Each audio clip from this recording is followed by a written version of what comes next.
وقال النبي صلى الله تعالى عليه وسلم خيركم من تعلم القرآن وعلمه صدق الله العظيم وصدق رسوله النبي الأمين الكريم. بلند آواز سے درود پاک پڑھ لیں. اللہم صلی علی سیدنا و شفیعنا مولانا محمد معدن الجود والکرم علیہ وآلہ وسلم. صلاۃ و سلاما علیک یا رسول اللہ صلی اللہ تعالی علیہ وسلم. چند شعر آپ کی سماعتوں کے حوالے کر رہا ہوں، بغور سماعت کر لیں.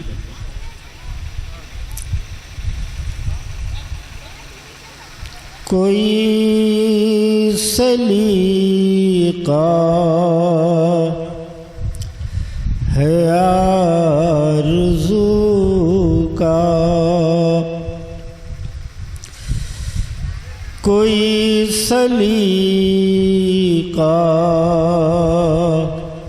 ہے آرزو کا، نہ بندگی میری بندگی ہے، کوئی سلیقہ ہے آرزو کا، کوئی سلیقہ ہے آرزو کا، نہ بندگی میری بندگی ہے،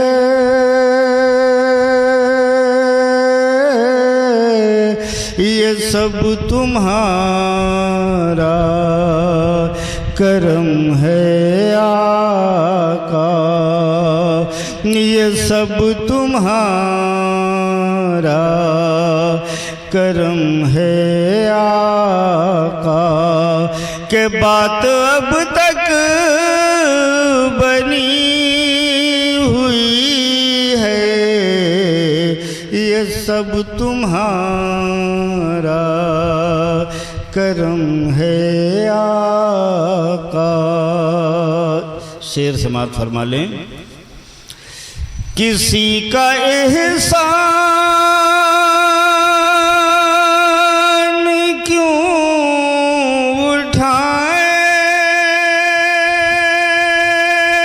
اٹھائیں، کسی کو حالات کیوں بتائیں، کسی کا احسان کیوں اٹھائیں، کسی کو حالات کیوں بتائیں. آقا تم ہی سے مانگیں گے، تم ہی دو گے، تم ہی سے مانگیں گے، تم ہی دو گے، تمہارے در سے ہی لو لگی ہے، یہ سب تمہارا کرم ہے آقا، کہ بات اب تک بنی ہوئی ہے، یہ سب تمہارا کرم ہے آقا. اور یہ شعر اہل اسٹیج کی جانب سے میں آپ کی سماعتوں کے حوالے کر رہا ہوں. مکمل نعت کا شعر قرآن عظیم کی روشنی میں آپ سماعت کر لیں. یہ سب تمہارا کرم ہے آقا، بشیر کہیے نذیر کہیے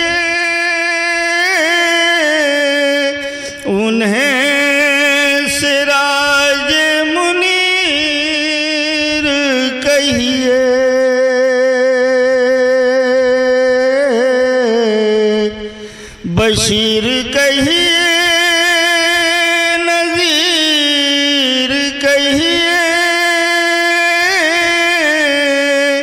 انہیں سراج منیر کہیے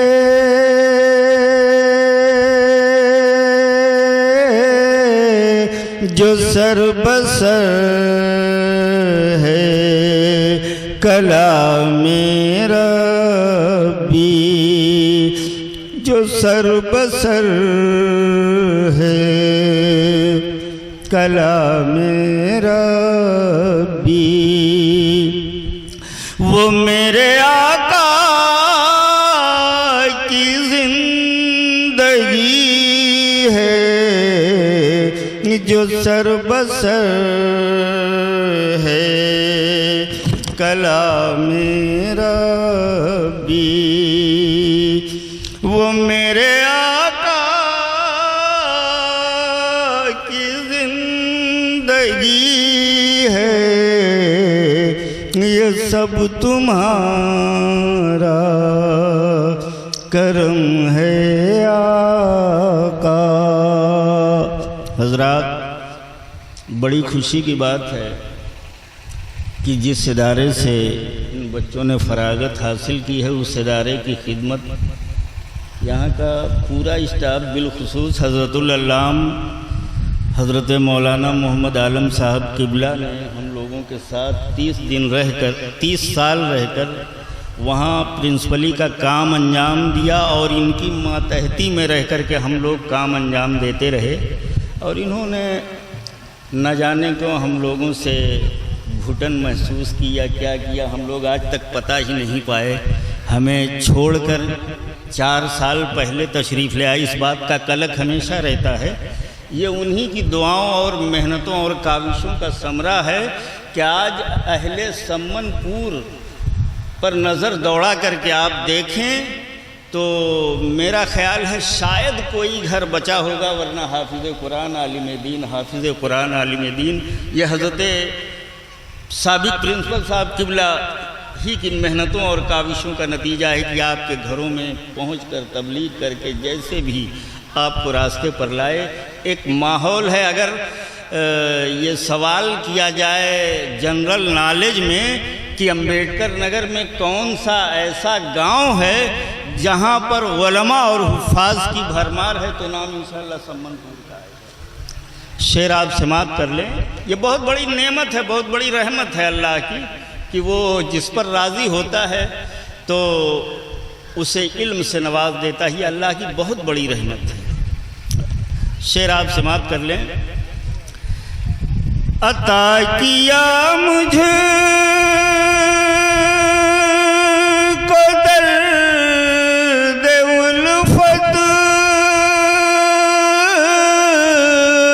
کہاں تھی مجھ پر خطا کی قسمت، عطا کیا مجھے کو درد الفت، کہاں تھی مجھ پر خطا کی قسمت، میں اس کرم کے کہاں تھا قابل، میں اس کرم کے کہاں تھا قابل، حضور کی بندہ پروری ہے، میں اس کرم کے کہاں تھا قابل، حضور کی بندہ پروری ہے، یہ سب تمہارا کرم ہے آقا۔ اور شعر آخر سماعت کر لیں، وقت چونکہ بہت زیادہ ہو رہا ہے۔ انہی کے در سے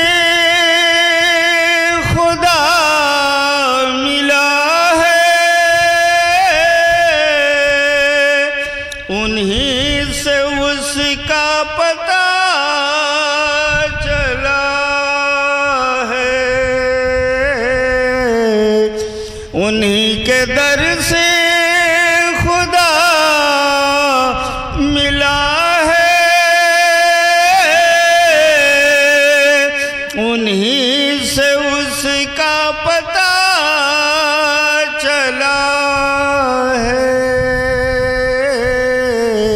وہ آئینہ جو خدا نما ہے، وہ آئینہ جو خدا نما ہے، جمال حسن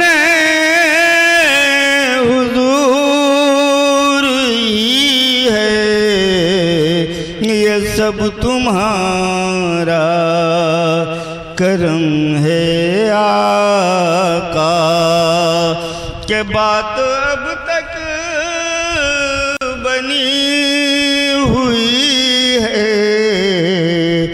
یہ سب تمہارا کرم ہے آقا۔ میرے آقا آئینہ خود نما بھی ہیں اور آئینہ خدا نما بھی ہیں۔ آئینہ خود نما اسے کہتے ہیں جو آپ اپنے گھروں میں رکھتے ہیں، جو اس کے سامنے جائے گا وہ اپنے آپ کو دیکھ لے گا۔ میرے آقا آئینہ خود نما بھی ہیں، جو جاتا ہے آقا کے سامنے تو وہ اپنے آپ کو دیکھتا ہے، یہاں تک کہ چاند، چمکتا ہوا چاند آقا کے رخسار پر تیرتا ہوا دکھائی دیتا ہے۔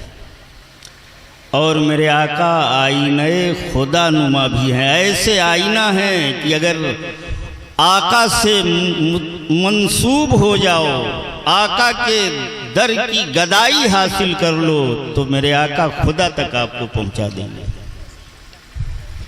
اب آپ کہو گے آئینہ خود نما کیسے ہیں؟ تو بات تو موضوع سے ہٹ کر کے ہے، لیکن میں بتانا چاہتا ہوں کہ سید عالم صلی اللہ تعالی علیہ وسلم جانثار صحابہ اکرام کے درمیان جلوہ گر تھے۔ ابو جہل آیا اور اس نے آقا کی جانب دیکھا اور کہنے لگا کہ اے محمد ابن عبداللہ، معاذ اللہ آپ سے زیادہ بدشکل میں نے دیکھا ہی نہیں۔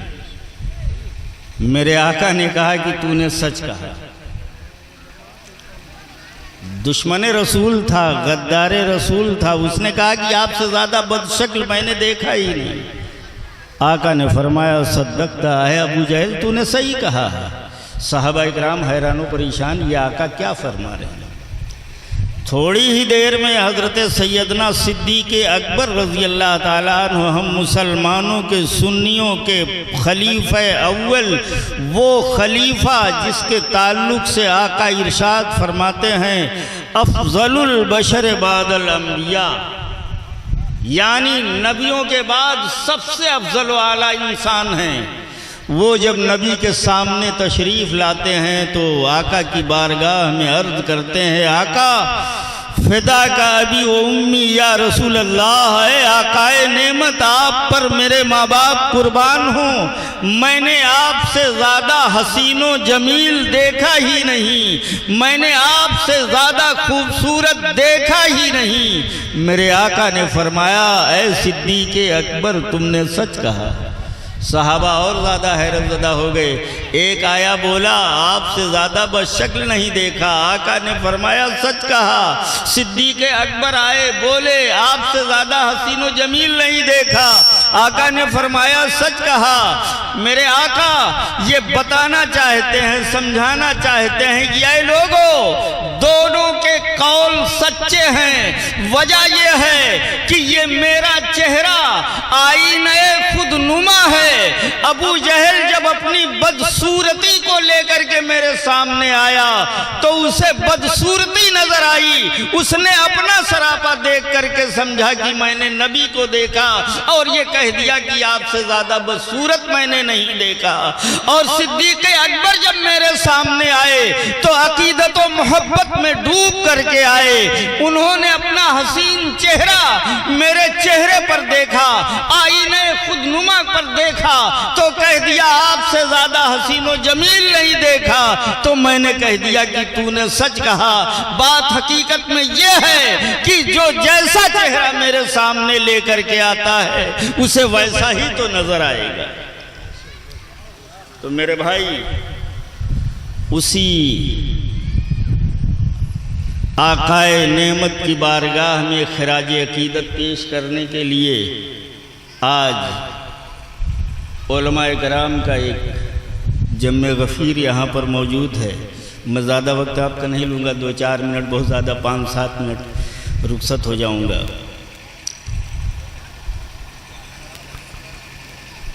تعلیم و تعلم سے متعلق یہ محفل ہے۔ بطور پیغام ان بچوں کو اور آپ کو کچھ باتیں کہنا چاہتا ہوں کہ ابھی تک عزیزم محمد مدثر سلمہ اور محمد سفیان ابھی تو ان کا اور کورس آگے پڑھنا چاہیں گے تو پڑھیں گے، انہوں نے قرأت مکمل کیا ہے۔ یہ طالب علم تھے آپ کی نظروں میں، اگر ان سے کوئی غلطی ہو جاتی، کوئی جرم ہو جاتا تو آپ یہ کہہ کر کے معاف فرما دیتے تھے کہ بچہ ہے ابھی پڑھ رہا ہے۔ لیکن ان بچوں کو میں تنبیہ کرنا چاہتا ہوں کہ آج کے بعد تم ایک ذمہ دار شخصیت کی صف میں کھڑے ہو گئے ہو۔ ابھی تک قوم کے لوگ تمہیں ایک طالب علم سمجھ کر کے معاف کر دیا کرتے تھے، لیکن اب تم ایک عالم دین ہو، ایک قاری قرآن ہو، ایک ذمہ دار ہو، قوم کے رہبر ہو، قوم کی رہنمائی کرو گے، قوم کی لیڈری کرو گے، اور قوم چاہتی ہے کہ میرا رہبر، میرا امام بے داغ ہو۔ ابھی تک کوئی داغ و دھبا ہوتا تھا معاف کر دیا جاتا تھا، لیکن اب تمہیں قدم کو سنبھال کر کے رکھنا ہے، کیونکہ قوم یہ نہیں چاہتی کہ میرا امام داغدار ہو۔ امام داغدار ہوگا تو سماج کے لوگ انتہائی گہری کھڈ میں گر جائیں گے، ان کا پھر سماج اور معاشرے میں کیا مقام رہ جائے گا۔ اس لیے اب آپ کو اپنے قدموں کو سنبھال کر کے رکھنا ہے اور دین کی خدمت انجام دینا ہے۔ جو دینی علوم آپ نے سیکھا ہے، جو آپ کے سینے میں محفوظ ہے، اسے آپ بتاؤ، اور جو نہیں جانتے ہو اس کے بارے میں یہ کہہ دینا کہ جناب والا مجھے ابھی علم نہیں ہے، میں چند لمحوں کے بعد یا چند دنوں میں بتا دوں گا، یہ بہت بڑا علم ہے۔ یہ کہہ دینا بہت بڑا علم ہے، اور ہیلے حوالے سے مسائل کو الٹا سیدھا بیان کر دینا یہ بہت بڑی جہالت ہے۔ اور ساتھ ہی ساتھ علم دین حاصل کرنے کے بعد ضروری ہوتا ہے اس پر عمل کرنا۔ عمل ضروری ہے، ورنہ علم دین حاصل کر لے بے عمل ہو تو شیخ سعدی نے بتایا ہے کہ اس کی حیثیت چوپائے سے زیادہ نہیں ہے۔ علم چندہ کی بیشتر خانی، چو عمل در تو نیست نادانی۔ علم چاہے جتنا تو حاصل کر لے، اگر تجھ میں عمل نہیں ہے تو تو جاہل ہے، بے وقوف ہے، نااہل ہے۔ علم حاصل کرنے کے بعد اس پر عمل کرنا ضروری ہے۔ شیخ سعدی علیہ رحمہ فرماتے ہیں کہ ایک بے عمل عالم ایسے ہے جیسے کوئی اندھا اپنی ہتھیلی پر چراغ لے کر کے چل رہا ہو۔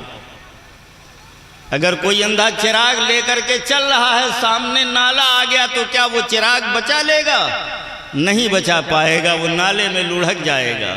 مثال دیکھیے کتنی اچھی شیخ سعدی علیہ رحمہ بیان فرماتے ہیں کہ بے عمل عالم کی مثال ایسے ہے جیسے کوئی اندھا اپنی ہتھیلی پر چراغ لے کر کے چل رہا ہو کہ دنیا کے لوگ تو اس چراغ سے روشنی حاصل کر رہے ہیں، فائدہ اٹھا رہے ہیں، مگر وہ خود فائدہ نہیں اٹھا رہا ہے۔ ایسے ہی بے عمل عالم ہوتا ہے، تقریر کرتا ہے، لوگ اس کی تقریر سے تو فیض یاب ہو جاتے ہیں، مگر بے عملی کا شکار ہونے کی وجہ سے وہ خود اپنے اس علم سے فائدہ نہیں اٹھا پاتا ہے۔ تو علم جتنا بھی آپ نے حاصل کیا ہے اس پر عمل کریں اور اپنے بھائیوں کو عمل کی تلقین کریں۔ میرے آقا ارشاد فرماتے ہیں خیرکم من تعلم القرآن وعلمہ، یعنی تم میں کا بہترین وہ ہے جس نے قرآن سیکھا اور اسے لوگوں کو سکھایا۔ میرے عزیزوں اور دوستو، ان علماء کی بڑی فضیلت ہے، قرآن سیکھنے والوں کی بڑی فضیلت ہے، قرآن سکھانے والوں کی بڑی فضیلت ہے۔ آج ہم یہ تصور کرتے ہیں، خیال کرتے ہیں کہ ہم میں اگر کوئی انسان خوب روپے پیسے کما لے تو وہ سب سے بہتر ہوتا ہے۔ آج ہم یہ سوچتے ہیں کہ ہم بہت بڑی زمین کے مالک بن جائیں، بہت بڑی پراپرٹی بنا لیں تو ہم ان تمام قصبے کے اندر لوگوں میں بہتر ہیں۔ آج ہم یہ سمجھتے ہیں کہ ہم بہت شاندار عمارت اور کوٹھی بنا لیں تو ہم سماج والوں میں بہتر ہیں۔ آج ہم یہ تصور کرتے ہیں کہ اگر پلین میں بیٹھ کر کے ہم خلاؤں میں پرواز کر رہے ہیں تو ہم ہی سب سے بہتر ہیں، مگر نہیں مسلمانوں، ہماری یہ سوچ غلط اور باطل ہے۔ نہ تو فلک بوس عمارت والا بہتر ہے، نہ تو زمین جائیداد والا بہتر ہے، نہ تو بڑی بزنس والا بہتر ہے، نہ تو بہت زیادہ مالدار انسان بہتر ہے، بلکہ ساری کائنات کے تاجدار جس کا کلمہ پڑھ کر کے آپ حلقہ اسلام میں داخل ہوئے ہو، اس قانون ساز پیغمبر نے یہ قانون ہمیں دے دیا ہے خیرکم من تعلم القرآن وعلمہ۔ اے دنیا دار انسانوں، دنیا کی تمام نعمتوں کو بڑھا لینے کے بعد یہ نہ سوچنا کہ ہم سب سے بہتر ہیں، بلکہ تم میں بہتر وہ ہے جس نے قرآن سیکھا اور لوگوں کو سکھایا۔ تو میرے بھائی، یہ سلسلہ حضرت مولانا محمد عالم صاحب قبلہ نے یہاں سمن پور میں قائم فرمایا ہے۔ تقریباً کم و بیش سینکڑوں عالم حافظ ہو چکے ہوں گے۔ یہ سلسلہ چلتا رہے گا اور انہیں بھی اس کا ثواب ملتا رہے گا، کیونکہ اس کی ترغیب آپ کو انہوں نے دی ہے۔ یہ اساتذہ اکرام بیٹھے ہوئے ہیں، انہوں نے پڑھنا سکھایا ہے اور یہ آگے چل کر کے علم دین کا پرچار و پرسار کرتے رہیں گے، قرآن کی تعلیم کو عام کرتے رہیں گے، ان کو بھی ثواب ملے گا اور ان کے ثواب میں کوئی کمی نہیں ہوگی۔ ہمارے یہ اساتذہ جو علماء کرام بیٹھے ہیں ان کو بھی اتنا ثواب اللہ رب العزت عطا فرمائے گا۔ اس لیے میرے بھائی، تقریر کی جائے تو بہت دیر تک کی جا سکتی ہے، ہم لوگ کئی دن سے جگ رہے ہیں، آپ کو معلوم ہے، اپنے ہاں جلسے کے پروگرام کے انتظام میں، اور ہمارے تمام علماء برادری بیٹھے ہوئے ہیں۔ میں نہیں چاہتا کہ میں کسی کا حق کھاؤں، اور جو حق رکھتے ہیں وہ آ کر کے اپنا بولیں اور جس وقت چاہیں پروگرام کو اختتام تک پہنچائے۔ انہی لفظوں کے ساتھ میں اپنی بات کو تمام کرتا ہوں اور بارگاہ رب میں یہ دعا کرتا ہوں کہ مولا کریم ان بچوں کو صراط مستقیم پر چلنے کی توفیق عطا فرمائے اور ان بچوں سے ہم سبھی کو دینی فوائد سے لبریز فرمائے۔ وآخر دعوانا ان الحمدللہ رب العالمین۔ السلام علیکم ورحمۃ اللہ۔